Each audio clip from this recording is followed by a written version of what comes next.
Hey guys, James here with another video. Today we're doing a review for This Is Going to Hurt, The Secret Diaries of a Junior Doctor by Adam Kay. Thank you to Picador, first of all, not for, the normal things that booktubers thank publishers for, which would be sending them free books or tickling them under the chin and asking them for a good review. No, this time I want to thank Picador for printing your pretend bullshit sticker on the back cover of the book where it doesn't offend me. If you're interested in what this book says, it says it's Book of the Year 2017 by the Books Are My Bag Readers Award. I can see actually now why that was printed on the back, because it's more or less fucking meaningless, isn't it? Right, so This Is Going to Hurt, The Secret Diaries of a Junior Doctor by Adam Kay. This is a non-fiction collection of diary entries from a junior doctor, obviously called Adam Kay. It basically chronicles his time from the start of his medical career working in England's hospitals through to when he left the profession due to reasons that I won't discuss here. So basically, they are a collection of diary entries. Literally the only diarist that came into my mind was Samuel Pepys, but this is nothing like Samuel Pepys' diaries.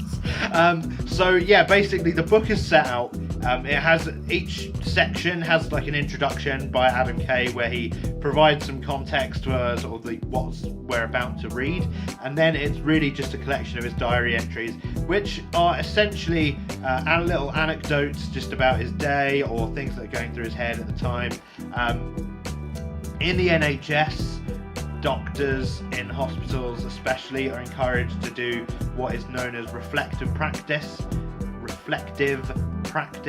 which means that they need to record their thoughts, and it's all mindfulness stuff. It's designed to give doctors like an emotional outlet to improve and things like that. But Adam Kay's very cleverly pulled that diary out that he kept and turned it into a very, very funny and insightful read. I read this book entirely in one day. It's not particularly long. It's just shy of 300 pages, but still, to sit down and engage with a book for one day really does, I think, speak volumes about just how good it is. I mean, to think that the content of the book was not even written with the intention of ever being published, speaks volumes for just how witty and clever Adam Kay as a person is, because these stories are just spot on. The way it's all written is just hilarious.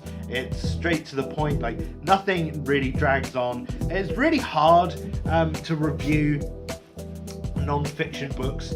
I can't really do it with the framework that I set up, with each star being like a category, but this book really sort of spoke to me because I do work in the NHS. I'm not a doctor or a medical professional of any kind, don't get me wrong, but a lot of my colleagues are. I work in a GP surgery, which is obviously general practice, so I'm not in the hospital system, but reading this gives me so much respect for people that are. It's really sort of shines a light on the plight of junior doctors. So that term might not be familiar with a lot of you. In England, it's been in the media a lot over the past couple of years because there was this big, muck-raking row between the government, particularly the Department of Health, and junior doctors, as junior doctors were sort of lambasted in the media for being greedy and wanting more money and more time for better hours and things like that. And they were basically going on strike and they were protesting against the government, and they were really sort of villainized in the media.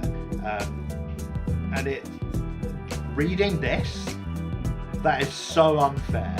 Like, it's so unfair. I mean, it seems unfair anyway, but let me just sort of give you a brief description of what a junior doctor is, because you may think that term just means like it's like a newly qualified doctor or something, but no, a junior doctor is basically anyone that you see as a doctor that has not reached the level where they can be called a consultant yet, and that is like it could be a decade long. Basically, people that have been working in a hospital for less than 10 years probably are a junior doctor, and that is a huge amount of the NHS staff. They're described like things that are described in this book.